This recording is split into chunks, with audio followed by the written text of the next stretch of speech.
Hello, Dina and Panina and Miriam and Linda.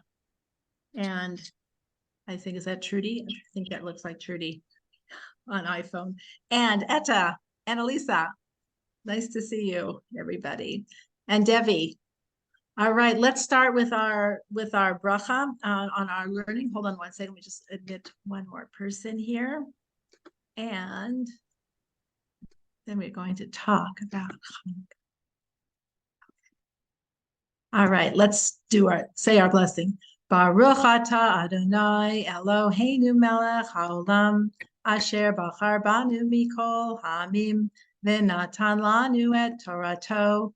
Baruch atah Adonai noten haTorah. Welcome. It's so nice to see you. I don't know for you, but for me, the time goes by so quickly. I can't believe that we're even in December. I don't know where I'm back in, I don't know where I am. The time just has been so strange. We have now been in our home here for 6 months, which a half a year, which on one hand, it seems like it's been so much longer. And on the other hand, I can't believe it's just this amount of time and that we're already getting ready, as I said in my email, to pack up to leave to go to the States for about 4.5 weeks to visit our kids. So we're looking forward to that, to seeing them and being together. And my plan is, other than the first day that we're there, when I won't be teaching, mostly because we don't have internet yet in our condo, so we need to get that set up. But my plan is to teach from Florida. So we'll resume, and then I'll even be on a closer time zone than you. So I'll be more with you at that time, but I'll keep you posted about what our plan is. Hopefully we won't have any glitches with the internet. So Hanukkah is starting here. The stores are so busy. Everybody's buying so much food, which Baruch Hashem, people are going out as volunteers and harvesting food and avocados, and the thing is called pomelos, which is kind of like a big grapefruit except has thorns on it, and even harvesting flowers and all sorts of things. So the food is coming in, and it is just incredible to see what people are doing, that they are really managing to get all the food. I think not all the food, unfortunately, because it's just not the same having trained workers as having volunteers, but people are doing it, and it's been great. So people are shopping. The stores are filled with sufganiyot and with menorahs and with olive oil and with potatoes and with everything that you could possibly need.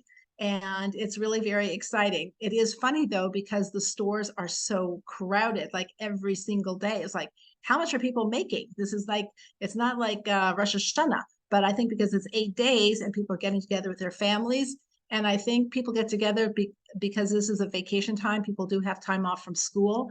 And so people are getting together. And there is a little bit of a paradox of people wanting to be together and feeling so much wanting to be with their family, just to be together. And on the other hand, feeling not quite in the mood to celebrate because things are so difficult and challenging, and how can you really celebrate? But on the other hand, how can you not celebrate? So we went into a hardware store this past week and to get something, and there was Jewish music playing, and so I said to the person who owns the store, I said, "Oh, this music sounds really nice." He said, "I didn't play any music for 2 months because of the war. I felt like I just couldn't." He said, "But I need music." I said, "I think we all do. So thank you." Because there is this feeling of like, what's the proper mood to be in? And the proper mood is like, whatever you need to do is what it is. So people are celebrating and getting together, but with kind of a little bit of mixed feelings. So in line with that, I want to share, because it is the season of miracle, I want to share a story I did post on the my Am Yisrael Chai, but I wanted to share it. 2 stories. One is about the amount of light that human beings, that people, the Jewish people, spread in this world is just so incredible. So this is a story that happened last week. A bride and groom who had, from the United States, had planned to get married, had gotten engaged and planned to get married in Israel. and they were going to have a really big wedding, and it was scheduled for a place called the Binyanei Ha'uma, which is like a convention center place. It's a big event center, and they were planning to have like a large wedding, 500 people. And because the wedding was scheduled to be last week, the relatives, they figured that people were not going to be willing to travel to Israel and people weren't going to come. So they decided not to get married here and to get married in the United States. So they did that. But what they did is they did not cancel the event. They didn't cancel the event. They did not cancel the catering. They did not cancel the music. They did not cancel the decorations. And they made a celebration for 500 women to come and have an evening out. People whose husbands are away, people who had lost family, people singles. Obviously, they did it for just women, just because you don't want fraternizing with single women and other people's husbands and things like that. So it was an all women's event, 500 with delicious food, everything that they would have had for a fabulous wedding, they did for these women. So they made that as the event and it spared no expense for them. And they had their simple wedding in the United States and gave 500 women this treat, which, like, just that somebody would do that for you, and then plus the enjoyment of it, and to be with other people and to really celebrate and have a night off. So I just think it's, people are just thinking about what do I have? What's my thing? Now, not everybody has enough money to make an event for 500 people, but people have something. It was such incredible chesed. So we're going to talk about the role of chesed, and we're also going to talk about miracles. So the other story was also this past week. This was, which I also posted. So I'm going to, pardon me for reading this. I just want to get all the facts right. This is a guy. It says 8 members of his family were kidnapped on October 7th. His father-in-law was killed. Their house was burned. His mother-in-law returned from Gaza captivity after 50 days and asked him, this young man, to return to Be'eri, where he was from, and salvage some of her personal belongings from her home. He went through the wreckage for several hours looking for something sentimental to bring back to her. All he found was ash. His mother-in-law was still not aware that her family home had been set on fire and completely destroyed by the terrorists after they brutally kidnapped her and her grandchildren to Gaza and murdered her husband. He didn't have the heart to come back empty-handed, so for hours he sifted, dug, and prayed. And then a miracle happened. Exactly 1 week before Hanukkah, he found 2 beloved Hanukkah menorahs that belonged to his family. Tears streamed down his cheeks. This is the story of the Jewish people. Within the ashes, we find the life. Within the darkness, we look for the light. And there's a picture. We can't totally see if there's a picture of him. That's him going through the ashes of the burned of his family's home, completely destroyed, and finding the menorah that was left for him to give back to his mother-in-law.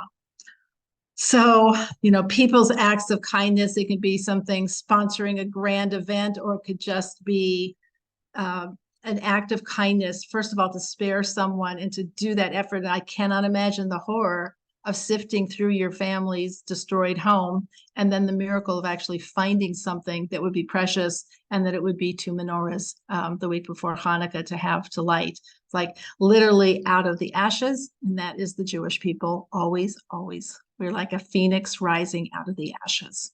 So this is a time of miracles, big miracles, small miracles, and to give thanks for all of them, of which we have so many. So we're in the holiday of Hanukkah is just about upon us. And I actually want to go back a parsha.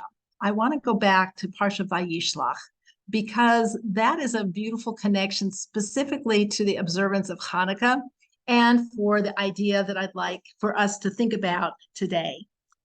Yes. So it's been very nice. It has been circulating. I saw it on WhatsApp. So, and again, these are stories we're supposed to spread them and share them and have joy from them, and other people's miracles that we're supposed to share and announce and publicize all of that. Yes. Okay. So we're going to be, instead of the parsha that we are in, we are going to look back at parsha Vayishlach. And this, where we're going to go, is back to Jacob when he leaves Laban's house, and he is going to encounter the angel of Esav. He's going to encounter the angel of Esav, with whom he is going to have some sort of a battle. But before he does, we want to look and see that how this happens, what the logistics are. So we're on page 175, which is chapter 32. Verse 20, we'll start at verse 23. He's ready to leave. He has left. He's getting ready to meet Esav. Starts off, but he got up that night and took his 2 wives, his 2 handmaids, and his 11 sons, and crossed the ford of the Jabbok. And when he took them and had them cross over the stream, he sent over all of his possessions. So first of all, he got up and did this during the night. Okay, so this was a night crossing over the river, and it's his family and everybody and all of their possessions. And it says, verse 25, Jacob was left alone, and a man wrestled with him until the break of dawn. The text itself does not say who this man was. Everybody knows and says it was the angel, the Sar of Esav. The Sar of Esav, which is called Samael, which is the same thing as Satan, which is the same thing as the Yetzer Hara. All of that is all related, all that negativity. But it was called the angel of Esav, with whom he was having a spiritual battle before he actually encounters him physically, which will be on the next page, in 2 pages. But let's take a look about when and where Esav, when did this battle happen?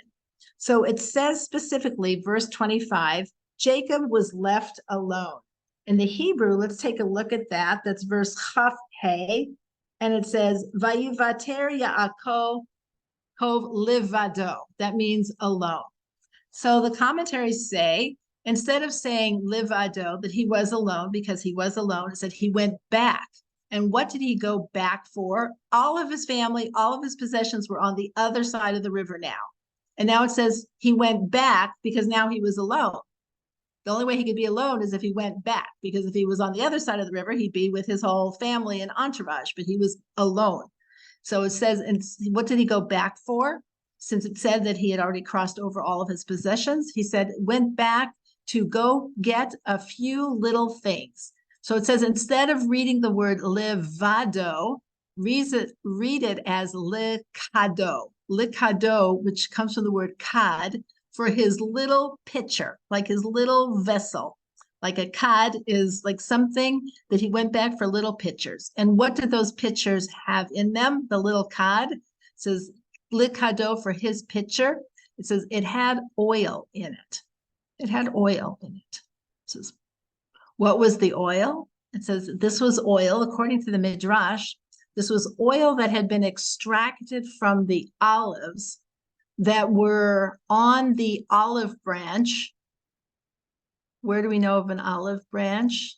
That goes all the way back, I see Carol saying, to Noach. Okay, when Noach sends out the dove, and the dove comes back after the waters had receded, and the dove comes back with an olive branch. Hence the dove with the olive branch in its mouth being the sign of peace. Okay, and then from that was a very significant thing. And from that branch, the olives that were on there, oil was pressed out to keep it. And it was put like in a little tiny vessel. And that vessel was passed down through all the generations until it ends up in Jacob's hands. So this was a tiny little thing, but you wouldn't say, oh, it's just a tiny little thing. You'd be like, oh no, this is a connection to the very beginning of what happened after the destruction. And when after the destruction, and there's the hope for something that can be rebuilt, and it's something that is very small. It's a small little sign. It's interesting. We don't even think about a dove with a dove being a sign of peace. We don't even think about it because it's almost like universally recognized that a dove with an olive branch is a sign of peace. It's like, who said? It's like, it comes from Noah. and that branch and what it symbolizes. So the question is, what does it symbolize? It symbolizes the ability to start again. It's the ability to start again. And the ability to start again is really in the realm of a nace. It really is in the realm of a miracle, because the normal response to destruction is despair, wallowing, pain, immobilization, depression, and every other thing that can make your shoulders and your whole body slump into nothingness. So that's our usual response to things that are to destruction. But the Jewish response, and what that olive symbolizes, is the ability to start again. That oil that came from there says that oil becomes the oil that was found, again, passed down. And there's different midrashim about, was it that oil or some other oil, but it was still the same little thing, the same little vessel that the Kohanim found, when it said that they only found one little bit of oil that had the seal of the Kohen Gadol on it, that it was pure oil. It says, where was that oil? Why was that oil separate? Why didn't the Greeks find that oil and contaminate it the way that they contaminated everything else? And that goes to say that there is always a place that cannot be touched. There is a place, because where does the restarting come from? There has to be like a seed, a something to work with. What is that can be worked with to help a person come back to life, where you can start again? And that's the miracle, is to be able to start again. It says the oil is always considered to be similar to the neshama. The neshama and oil are connected. The oil is like, what's the nature of oil even physically? It says you put oil in any other liquid, and then you shake it up, and you think it disappeared. And then what happens when you let it sit? It rises to the top. It says the nature of oil is to rise to the top. It's always rising. That is the quality of the neshama. The neshama always wants to rise, regardless of what has happened to the body. The body is symbolized by the container. So you have the container, the clay vessel that has the oil inside. It says, like, we're made out of clay. We're considered we're made out of earth, that we are physical beings. And our physical beings are subject to all sorts of terrible limitations, and can be injured and hurt and abused, and all sorts of things can happen to the physical body. And to the emotions also. The emotions and the neshama are two different things. Sometimes people think their emotions are their neshama. Our emotions and our neshama are two different things. Our intellect and our emotions are actually parts of our physicality. Our neshama comes from God. That is divine. The intellect is not of divine, or it's a divine gift, but it's not divine, because we know people who lose their mental faculties. You know, if somebody has dementia, they don't have access to the mental faculties. So that's not a permanent thing. And emotions can be trampled. Somebody can become an emotional cripple. A person, all sorts of things can happen with your emotions. That's also part of the physicality. The neshama is the part that comes from Hashem, and it's from that part, that place, that new life can come. So when the Kohanim, with the story of the rededication of the temple, why don't we talk about something else? We don't talk about the other aspects, like they restarted the korbanot, they restarted the sacrifices. Like, no, we talk about using the oil to restart the light, to reignite the Jewish people, to reignite the body politic, as you could call it, Knesset Yisrael, to reignite the Jewish people. So we need that light, but it's always there, but it can appear to be covered up, and our job is to reveal it. So when we say that the mitzvah of Hanukkah is called Pirsum Hanes, to spread and advertise the miracle, like we just opened up with miraculous things, miraculous acts of chesed, miraculous finding the menorah. Why is it like that we publicize it? It's like literally letting the genie out of the bottle, only in a good way. We're letting out the spiritual wealth that is inside there that looks like it's just like a little nothing. And really, it's a huge something. Every little action is really something big. So just comments or questions on this part before we go to the second part having to do with this. Okay. Well, yes. I guess in the background, we all have to think about, is this the time of the year with the Hanukkah, with maybe finding some kind of peace with the war, with the, Hamas and Palestinians? Is there something that we can do to do? No, that's not that kind of peace. We have an obligation to obliterate evil. This goes to the mitzvah of Amalek, that when there is pure evil, there is no peace with that. Yeah. We're talking about peace with ourselves, peace with our neshamas, peace with other human beings who are acting within the realm of humanity. Once people cross the line, I'm sorry to say there is actually no peace to be made. If there's anybody has any questions about how far gone this group is of Hamas, be in touch with me and I'll be happy to share documentation that would show you that there is no conversation with people who do this. In fact, you've heard the saying that being kind to the cruel will end up being cruel to the kind. That there are something, peace is actually, that kind of peace is actually not a goal. Yeah, unfortunately, I wish it was. Yeah. So this peace, when we're talking about peace, this is about the peace that comes from a peace of mind, going back to the dove, that is about finding shleimut, of finding harmony within oneself and with other people who are participating. I will say participating in the circle. You have to be in the circle. Just remember, God destroyed the world because of Hamas. That was the flood. If God believed only in peace, say, well, we can make peace with people who are doing things that are outside of the pale of humanity. And the answer is no, you cannot. So it's a big mistake. It's like you don't make peace with Nazis either. You cannot make peace with that. So, yeah. So we'll go back to, so this time of year, though, is where we have, I'm sorry, who had a question? Yes, Dorothy. I'm sorry, very basic. You said this is actually the same oil that the Maccabees found for when the cruise of oil, the one cruise. Okay. Yes, that's a midrash that says that this was the cruise of oil.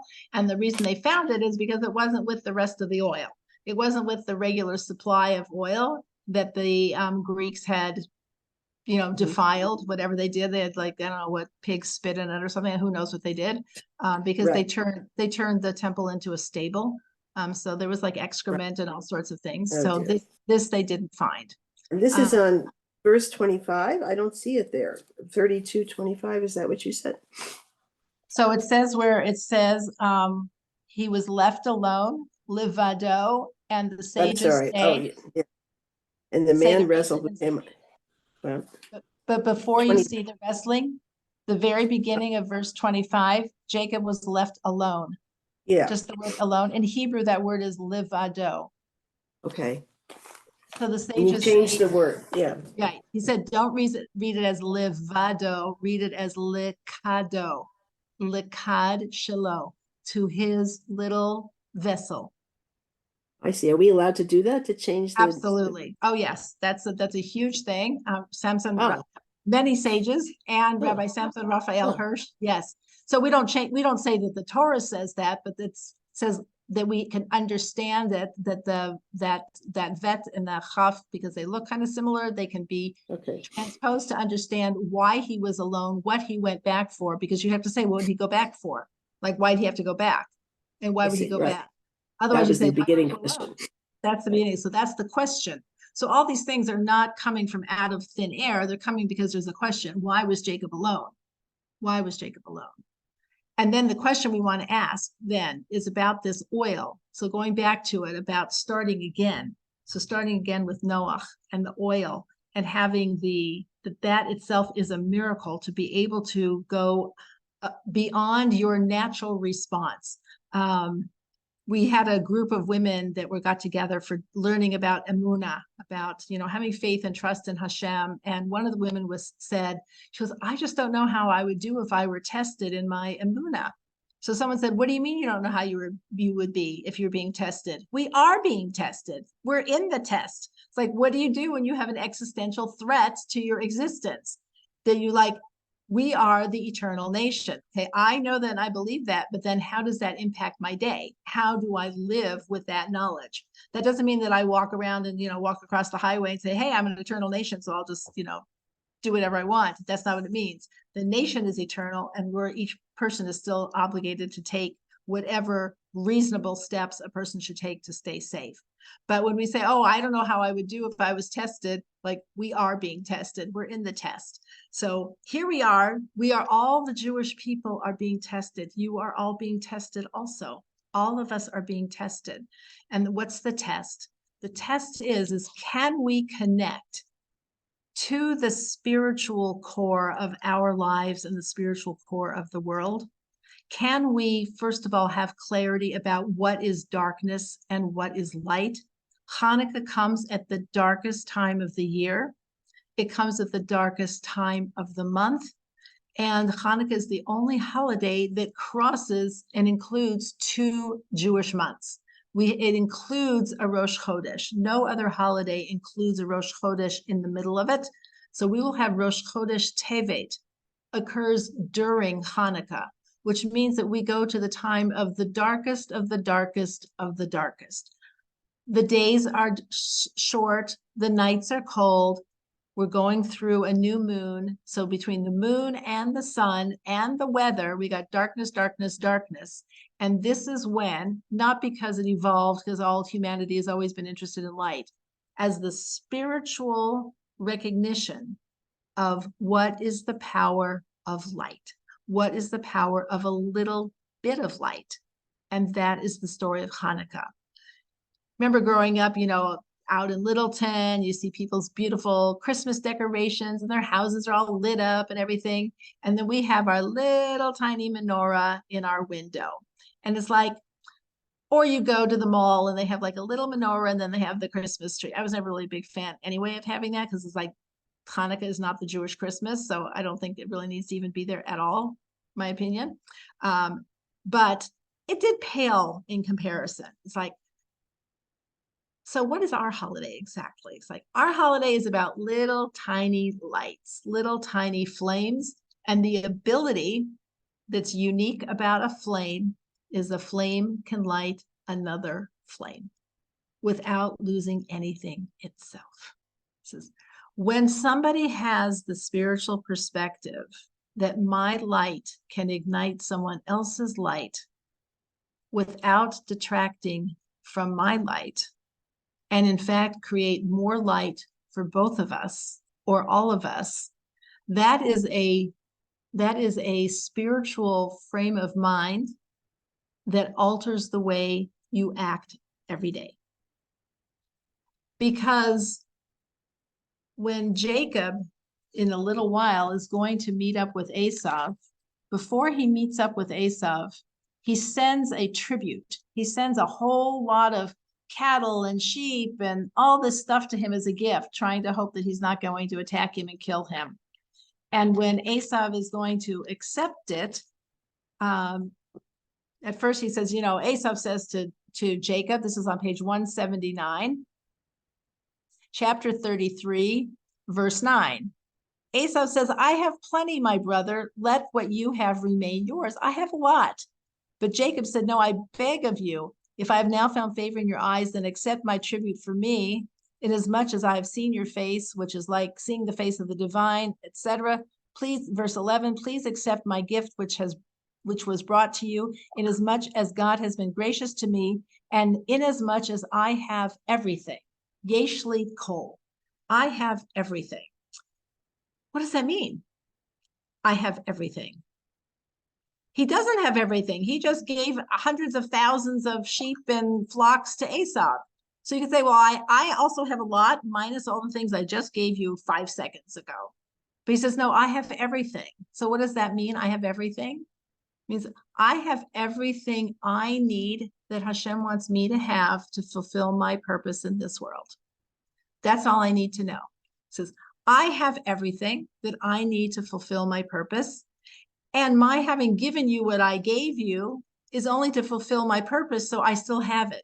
Even though I gave it to you, it fulfills my purpose. So it's like I really still have it, which is why we're told that when we give tzedakah, we actually still have that money. That money is still ours. It's just in somebody else's pocket. It is my money. It's only mine when I give it. When I give it for tzedakah, then it really belongs to me because I fulfilled my purpose with it. The money we use to fulfill our purpose is then ours. Until I use it for what it's meant for, it's actually not considered mine yet. I don't actually have ownership of it. It's just there. Be the same thing if you have a resource. If you worked in an office and your boss gave you, I don't know, like all of your supplies and everything, and you just sat behind the desk and kind of like twiddled your thumbs. And you said like, oh yeah, I did my work. It's like, you didn't do anything. I gave you all these resources. You have nothing. You have nothing to show for it. All you are sitting with is a pile of stuff. So it's called nothing. The things I have are the things I use to fulfill my purpose. When I use them to fulfill my purpose, then they're considered mine. So Yaakov is saying to Esau, I have everything because everything I have, I use for the purpose that furthers my spiritual goals in this world. And therefore I have everything. And it's not like, oh, I have everything minus the 200,000 sheep that I just gave you. I have everything. So when he has everything, he also has these little containers of oil. And these little containers of oil are the things that reflect for him his ability to find oil, to find the spiritual potential in every situation and every circumstance.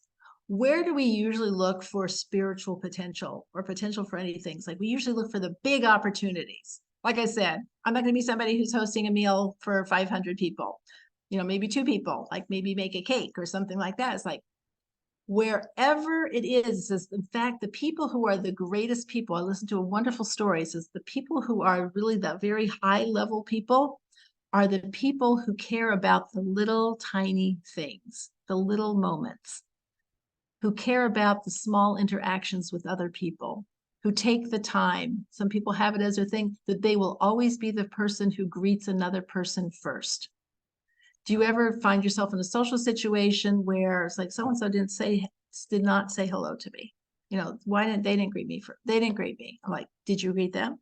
So like what, if you have as your philosophy that what I have to give is that I'm always going to be sure to be the person who greets other people first, or greet people, period, and not pretend like I don't see them, to acknowledge other people, to smile at somebody, to ask them sincerely how they are, to connect with another person. It says the people who are the greatest take the smallest opportunities, the smallest little vessels and find the oil, the spiritual light, the spiritual potential that is inside that.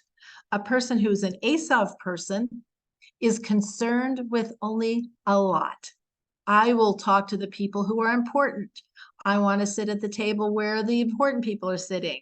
I don't want to be sat at the back of the room. I want to sit in the front row. I want to sit near this person. I have to have this, rub shoulders with that person. People who see their lives from that perspective are the people who have an Esau perspective of a lot. The question is, who's going to prevail in this world? What is it that God wants from us? So what God wants from us is to be the Jacob person, to be the person who is concerned about the little moments, the little opportunities where there is incredible spiritual potential. This is when the fight happens. It says, why does Esau's angel attack Jacob now when he goes back to get these little containers of oil? It's because this is an existential fight. It's going to be, who is going to prevail in this world? The one who says it's going to be a lot, or the one who says, I have everything and I see spiritual potential in the smallest places? This is their battle, and this becomes the battle of the Greeks against the Jews as well. What do we say? Our blessing that we say when we say the additions for Hanukkah, we say it's the many against the few, the mighty against the weak. Who is going to prevail? We have to remember Adolf Hitler, Yimach Shemo, his name should be obliterated, with whom we also make no peace with that, is that he said that the Jewish people imposed two blemishes on humanity. One was circumcision, and the other was morality. The idea, he says, morality is for people who are weak, because it's really the strongest, what's the word? Survival of the fittest. That's Esau's mentality. He comes with 400 men, and he has a lot, and he comes to do battle against Jacob. But what's the battle? They have a battle, a spiritual battle, and who in the end ends up prevailing? Jacob. It says Jacob is the one who wins, even though he's limping. He's limping. And from this limp is why we don't have sirloin steak. Okay, so we don't eat the hind quarter of the animal unless it has the sciatic nerve removed, and which it also says in this parsha. So it says, because of that battle, it says, like, why should we have to do that? So it says in it specifically, hold on one second, page 177, verse 33. Oh, let's read verse 32. The sun rose for him as he passed Penuel, and he was limping on his hip. Therefore, the children of Israel are not to eat the displaced sinew on the hip socket to this day, because he struck Jacob's hip socket on the displaced sinew. Now that is the strangest. What was that? What verse is that? Chapter 32. Oh, 30. Chapter 32. Yeah. Verse 33. 33. Therefore, the children of Israel are not to eat the displaced sinew on the hip socket to this day, because he struck Jacob's hip socket on the displaced sinew. And for this reason, we do not eat the hindquarter of an animal. This is the strangest, I mean, of all the laws, you could say all the laws of kashrut or something. This is really strange. Why? Because just because that's where Jacob was bruised. I mean, what if he was bruised? I don't know, some other place. I don't know, hit him in his mouth so we don't eat tongue, which I'm not eating tongue anyway. But like, what is that? What does that mean? So it says, like, in his hip socket, it says, what does that mean? It says, first of all, his hip socket, it says, is closest to the organ of regeneration of his future descendants, because his hip socket, it was just like he hit him, like, I guess he put his hand like on his inner thigh and wrenched it. It says that this did this. Is like, what is he saying? He's saying the angel was trying to destroy Jacob's descendants, meaning you and I. And he was not successful, but he did cause limping. And just as a reminder to all of the Jewish people and all of us from time immemorial down till today, this battle was not just like, oh, this is just kind of an interesting, like, little, story in the Torah. Like, no, this interesting story in the Torah takes into a law of kashrut. And the law of kashrut that we apply. Yes. You said the hip socket is the closest to, and I didn't. The organ of, like, the genitals that he grabbed him on his inner thigh. Oh, okay. So, which was the symbol of his future of fathering children. The what? Does that make of his descendants? Okay. That's what Thank you. Oh, so he didn't have. So thank you, Doris. He didn't have any more kids after that, but it was meant to be that as a symbol that he wanted to destroy Jacob. He was hoping to destroy him completely. And where he grabbed him was where it counted. And so, yes, Jacob did not have any more children, and all his children lived, and everything was fine. But it was symbolic of like your way of being in this world. Just think about what Hitler tried to do: destroy the Jewish people who he saw. This is not what the purity of humanity should be. It's the Aryan. It is the survival of the fittest. Might makes right. That's Esav across the board. But who wins in the end? Jacob.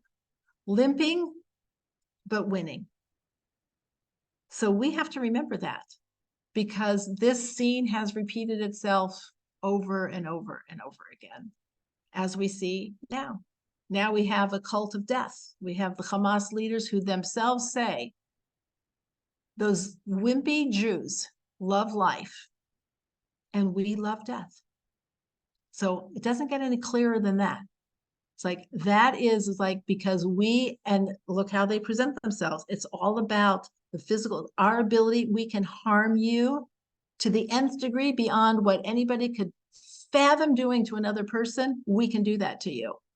And we say, yes, you can do that. You can injure us. You can make us limp. But we have the vessel of oil.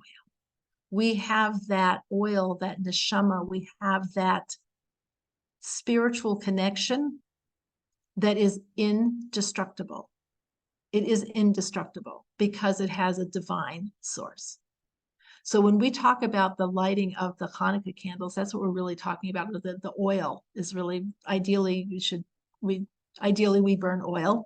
You can use candles too, but it's ideally the oil is what the Hasmoneans did.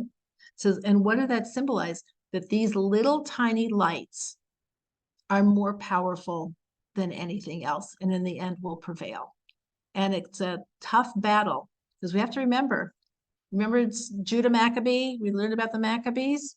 Most of them died in the battle. They did not survive. This wasn't like everything that nobody was hurt in this making of this movie. They did not survive. They were killed, but they won. So this doesn't mean that it's going to be easy. It just means that in the end, there will be a victory.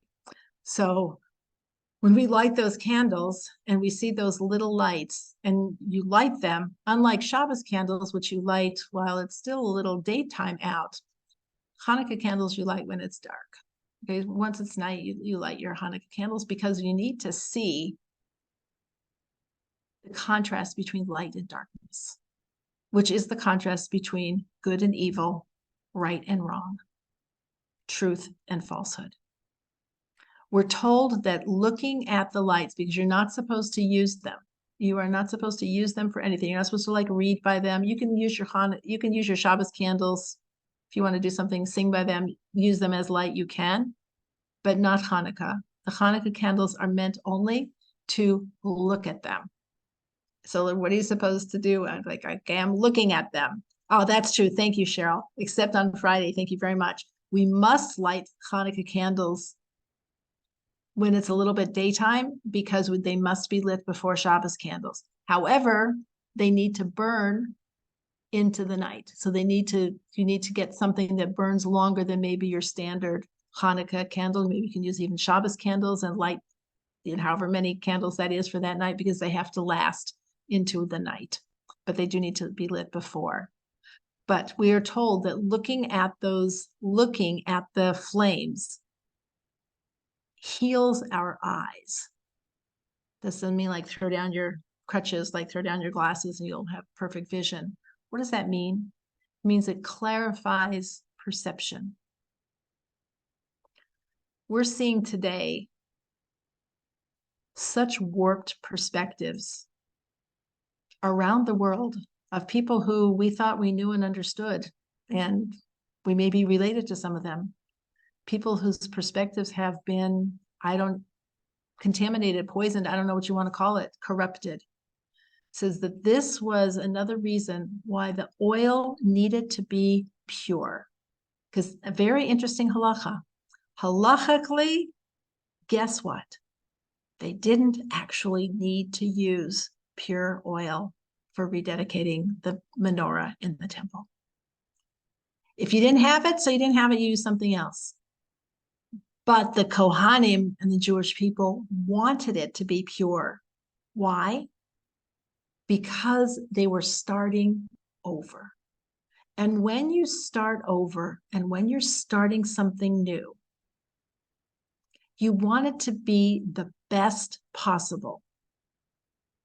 It's like that first day of school. Nobody wants to go with old shoes. Nobody wants to go with, the hand-me-down notebook or whatever. It's like, I'm not using that. I want something new. Why? Because you're starting over, and how something starts sets a direction. So what do the Jewish people want? We're rededicating. We are rededicating the Beit HaMikdash. We are rededicating ourselves. And how do we want to do it? The purest way possible. So to have that purity of perspective and perception, that's our goal on Hanukkah. And honestly, I feel like I send out on Facebook and the WhatsApp messages, I send out so much stuff. And part of it is I'm sending it out for myself as well as for anybody else who's receiving it, because there's so much garbage out there that unless you keep reminding yourself what's true, I think you can fall into an abyss. You can fall into an abyss, at least an abyss of confusion, if not outright warped. This is to be able to have clarity of vision and clarity of perspective is what Hanukkah is supposed to give us. So when we light these, so it's like we want miracles, we need miracles, we want to see the miracles that we have, we want to be able to start and to rededicate ourselves. The word Chanukah is also connected to the word chinuch. The word chinuch means education. It also means dedication. And the kind of dedication it also means to inaugurate. What does inaugurating mean? It means to prepare something for its future service. I'm inaugurating you for you to serve. On Hanukkah, we re-inaugurate ourselves also. What's that going to look like? What's the re-inaugurated me? What is she doing? What does she look like? What does she need to look like? And the answer is also in the small little container of the oil. It needs to look like something small, a small step, a small illumination, a small improvement, a small addition, something small. This is because things that are small have a way of growing. They ripple out, and instead of the ripples getting smaller and smaller, they get bigger and bigger.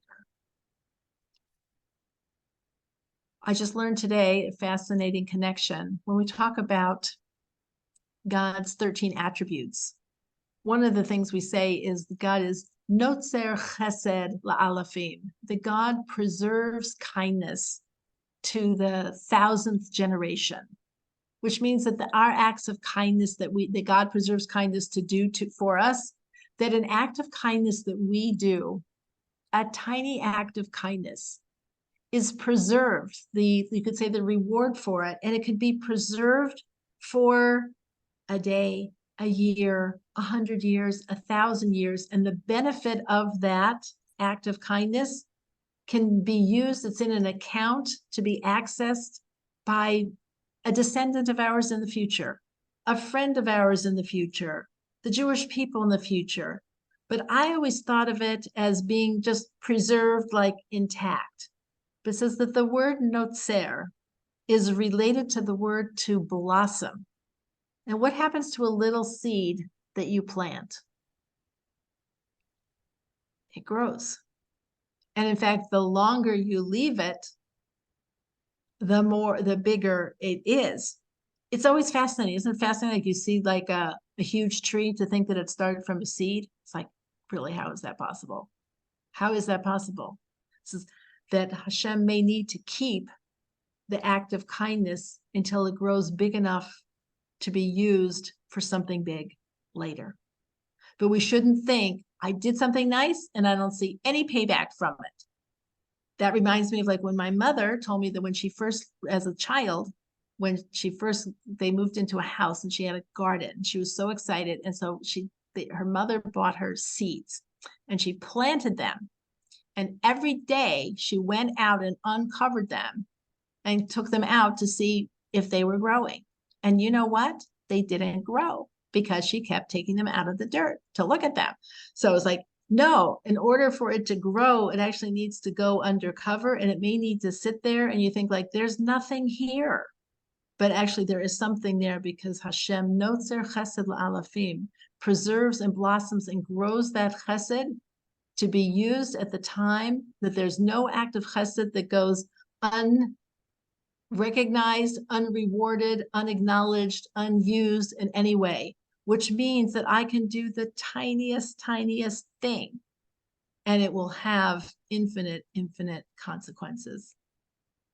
When Jacob goes back for those little bits of oil, he's like, I can't leave any amount of spiritual potential and illumination behind because this world is dependent on every aspect, every bit of spiritual connection and spiritual light being used appropriately.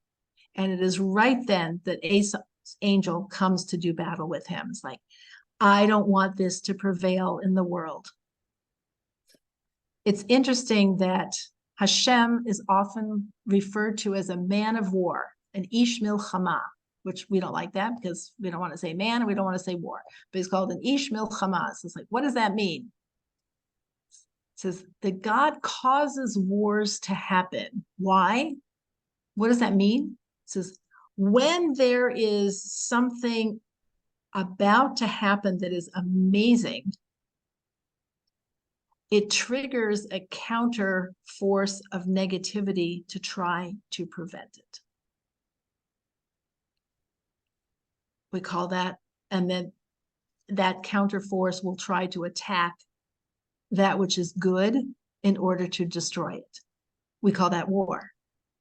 Since God causes war, not because I like to have a war. Since godliness causes war because the wars are designed to eradicate the godliness. The Jewish people experienced that right before they got to Mount Sinai.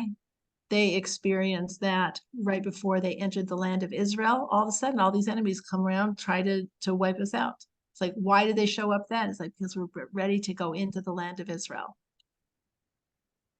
Some people even talk about, and I don't even want to talk about this further because I'm just going to say this and I have no way to even say this. Some people say that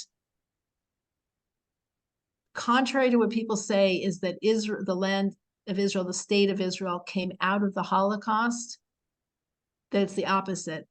That's because Israel was getting ready to come into being, that the opposing dark forces emerged to try to counter it, to destroy the Jewish people, because it was such an incredible, such a watershed event for the state of Israel to be formed and the Jewish people to be able to come back here after 2,000 years. That's a very big thing. That kind of big thing would trigger a very big counter-destructive force. So there may be people looking at what's going on now and saying something really amazing must be in store for us because this is unprecedented since the Holocaust.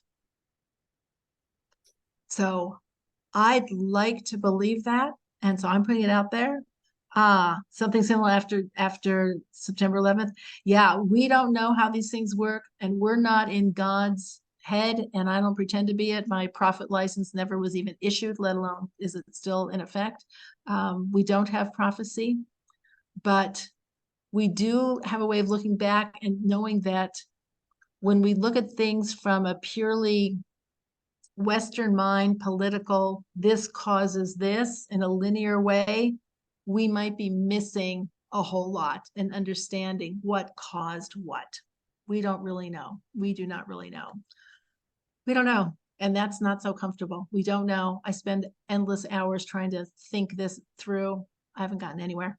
So I think, okay, what is my goal? What is my goal for this Hanukkah? It says, my goal this Hanukkah is to take each of the 8 nights of Hanukkah, watching the light get brighter and brighter and brighter. And isn't it interesting how bright it gets with really only 8 lights? There's a tremendous amount of light. It really lights up the room. And to say the advantage of living during such incredibly dark times is a little light goes a long, long way. And each of us is really considered a point of light. There are, I don't know if you saw the pictures, it was so sweet. Kids sending pictures drawing pictures to the soldiers, and they were taping them on the outside of their tank.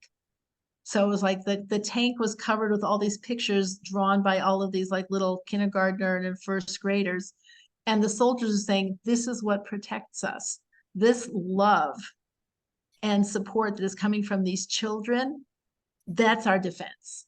Okay, we have a tank, but what we really have is that we're surrounded by love. And that this is what we really need to do, is that is what protects the Jewish people, is our unity, our love, our acts of kindness, seeing the spiritual light in ourselves, seeing the spiritual light in other people, cultivating it, acknowledging it, rededicating ourselves to it, and helping ourselves illuminate the world. This light invites an opposing force. It's just the nature of it. But at some point, the light prevails. At some point, the light prevails. We know that in the Torah, in Genesis, in Bereshit, it says the 25th word in Bereshit is the word or, is the word light. It says that it was considered a precursor to the 25th day of Kislev being Hanukkah. The word Hanukkah itself, which means dedication, also means Chanukah, which means they rested.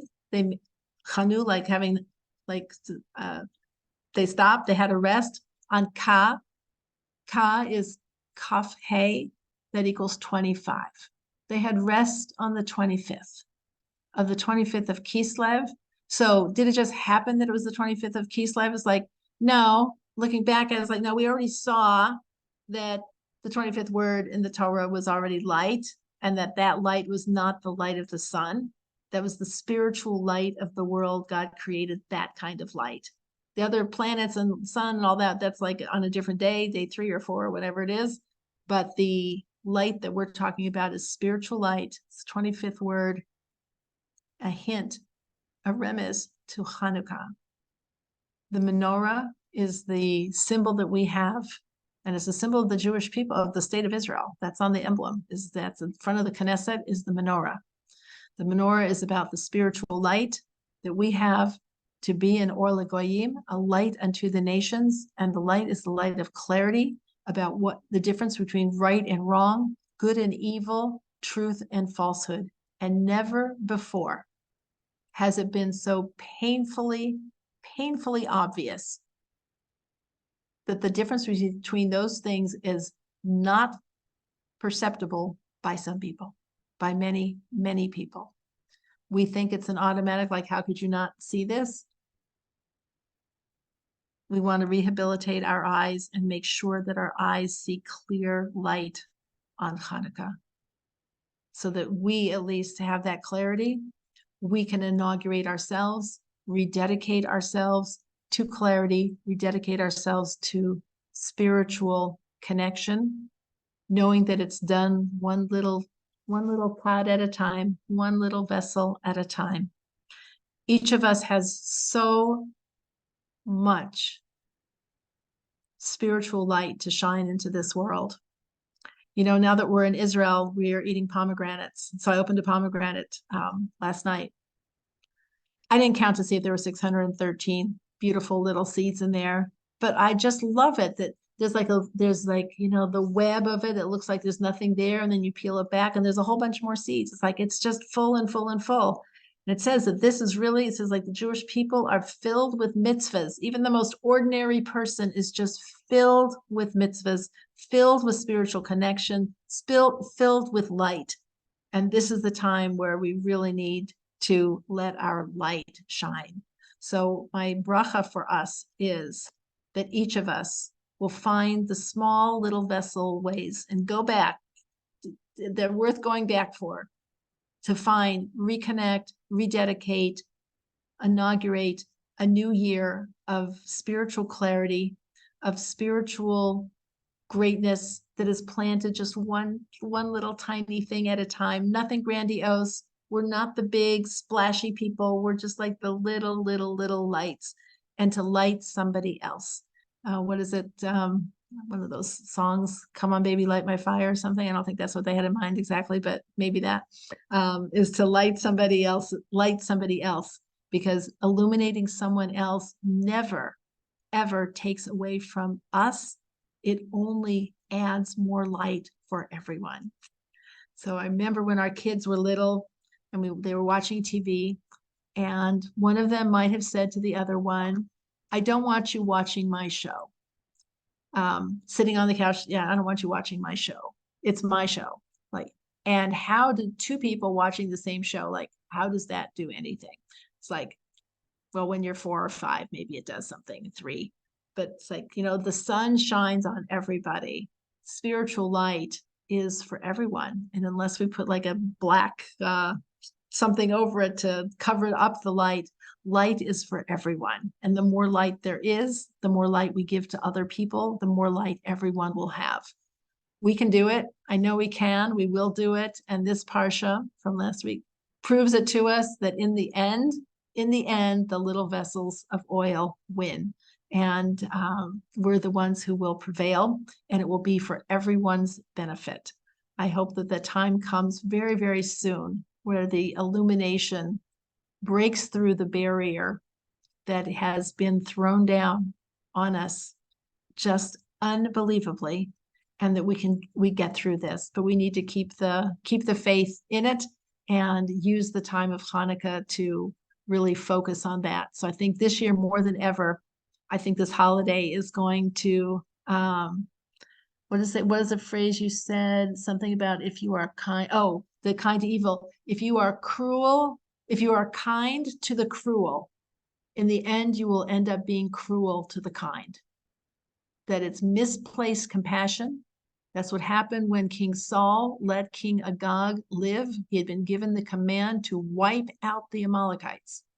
So hard for Jews. We're always like looking to like have everything be nice and sweet. Wipe it out. If you do not wipe it out, we ended up with Haman. We end up with all of this, like we must wipe it out. And it's so hard for us. And that's why we have to remember, it says, don't forget, Parshat Zachor, next holiday of Purim. Don't forget. Why do we have to say don't forget? It's like, because we just want to like everybody. Just can't we find a way around this? It's like, no, we cannot. No, we cannot find a way around this. This must be destroyed. And when we can destroy it, then we will have the right to have the peace, the security, the goodness that God would like us all to have. God willing, we will have that clarity. The lights of Hanukkah, you should be blessed that those lights, those flames give you comfort, really give you tremendous joy and pleasure, because there's nothing better than clarity. When somebody has clarity, they really have everything. And if they don't have clarity, they don't have anything. So we want to have Yesh Li Kol. I have everything, because we have clarity about who we are, what the world is really meant to be about, and what we are supposed to do. So I want to wish you a Chag Sameach starting tomorrow night. Enjoy your Hanukkah. And I will be in touch with you after I get to Florida, and hopefully we get our internet set up so that we can continue learning together. So what are you doing for Hanukkah? What parties are going on there? Family get-togethers, and there are a couple of people are having Chanukah Habayit celebrations. People have moved into our neighborhood. We didn't get ourselves together enough to do that, so we'll probably just go to other people's. That's very nice. It's very nice. Are you going to make donuts or latkes? Do you like to do that? I'm a latke maker. when you have beautiful sufganiyot available, I let other people make them. I'm not gonna say.